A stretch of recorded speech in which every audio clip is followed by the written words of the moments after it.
let's start right there because Yeah. I love the statement you had shared with us that collaboration without clarity is chaos, collaboration without trust is theater. So, break down first for us when you say collaboration without clarity is chaos, what do you mean by that? And what does it look like when that's happening in an organization? And so when I think about the statement that you just raised, I I often think that it takes an extraordinary leader to truly lead people towards a vision of clarity. And if you're not willing to step in and be that leader who is going to provide clarity in the questions, clarity in the confusion, clarity in the chaos, then you're ultimately going to be led in multiple different directions. And it takes one extraordinary leader to really centralize ideas and help people not only feel seen and validated in their idea of what leadership is, but to also be inclusive in what that means in order to prevent chaos.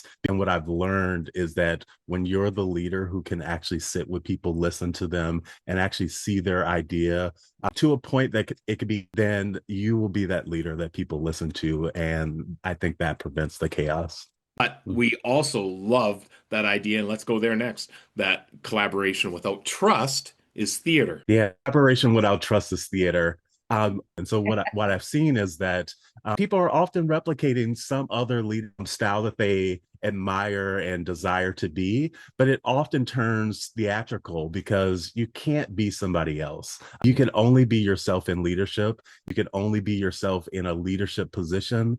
And the quicker you get to that understanding, in my experience, the clearer your leadership will be.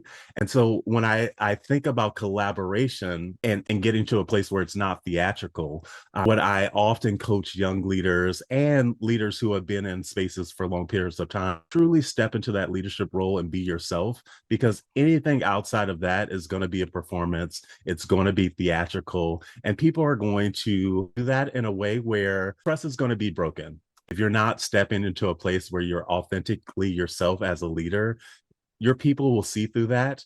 And no matter how you try to recover or redirect, if you're not truly being centered on who you are as an individual and leading from your edge as a leader, then it's going to become theatrical and it's going to ultimately break trust.